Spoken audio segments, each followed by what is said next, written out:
Hello, Gravelers. Welcome to Mastering RPI, Chapter 5, Lesson 2, Navigating RPI. One of my kind of favorite quotes when I'm working with racers and going into a big race is simply this: the race is the shortest distance between 2 points, completed a little faster than everybody else. And why I like to say that, it's part of our preparation process that we have to think it all starts with the shortest distance between 2 points. That's kind of my responsibility to help you get there. The faster than everyone else, that's going to be up to you. The reality is, though, knowing and having course knowledge and being prepared to execute on the course really is crucial to a great performance. So let's dive into a little bit of knowledge on better navigation and the steps required to do so. Step one, navigate over to the RPI website. I'll put the link in the article below just in case you haven't been there, right? And then navigate to your course event. Now, if you're the QSR course, you're going to need to repeat this step for a QSR1, QSR2, and then your baked potato course. Now, once you navigate there, you can simply click on the little course image there that you see on the screen, and it will launch Garmin Connect, and it will show you the overview of the course with the course profile. Lots of information in there can be gleaned. Take some time and review the course, whether it's in Garmin Connect or if you use Strava or Ride with GPS or whatever yours is. Just spend some time familiarizing with your course. That is such an crucial part of just getting to better understand the performance you will need. Now, we have in-depth course reviews. If you've done this course in order, you've already seen them, but still it'll be helpful. Step two is download or send the course to your device. Now, let's just say you want to download the course and load it manually to your device, whether it's because, whether you have a Garmin or a Wahoo or whatever. You can simply click on, we supply the GPX file, simply click on the download baked potato or whatever your course is, GPX file, and it will drop it down into your download box. Whether you're on Windows or Mac, it generally sort of works the same. I put a little image you can see in there of the download is loaded. I often want to, immediately once I download it, click on show in file or show in finder if you're in Mac, because then it'll kind of pop up on the side screen and you'll have it there when you need it for the next step. Now, second, if you're a Garmin user and you're looking at this in Garmin Connect, you can simply select send to device, select the device that you want, and it will carry that over.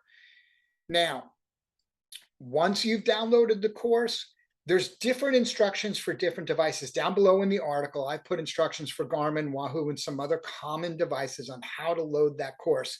It would really stretch out this broadcast lesson, but find your device down below, click on the link and download the course or upload the course to your head unit. The good news is most of us are used to doing that now. Like 5 years ago, it was kind of a new technology. Now everybody pretty much knows how to do it. But if not, the links are down below to help. Little final note, little final tip for everybody. And this is one of the things that really is getting better and better and better. Run your map screen at all given times. When you're doing gravel events, particularly because Rebecca loves to have you go through different adventure zones where you're doing kind of some single tracky stuff and some double tracky stuff and some big open gravel roads, have that map on at all times. And it's really important. I find it really helps focus the athlete when they're looking at the map, when they can break things down and kind of see that next chunk, that next chunk, the next chunk, the things they need to accomplish. But I do recommend on your map screen you have some data. To me, one of the most important pieces of data you can have in a gravel racing event is distance to next. So it'll tell you your next right-hand turn, your next left-hand turn. Now, in some of Rebecca's single track and everything's coming at you so fast, that might not be perfect, but it still gives you some idea. Like if it says 500 feet versus 5 miles, you're going to think about that next turn. You're going to think about something, how hard you're pushing, maybe even on the bike. Once I have distance to next, then I want to look at power and average power. That's two pieces of data I always want to have on my screen. Now, if you don't train with power, you can use heart rate and average heart rate. Some people don't like to look at that number, meaning I'm just going to do it totally by feel. And that's cool. I'm only giving you a bit of advice. By putting power and average power on the screen, I can better gauge not going too hard and not going too easy in sections.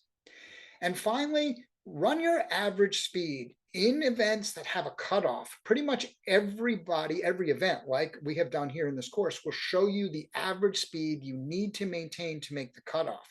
So if you're a little concerned about making the cutoff, average speed will give you some pretty good insight, because what it tells you at any given time is if you need to make up some speed or if you have some speed to spare.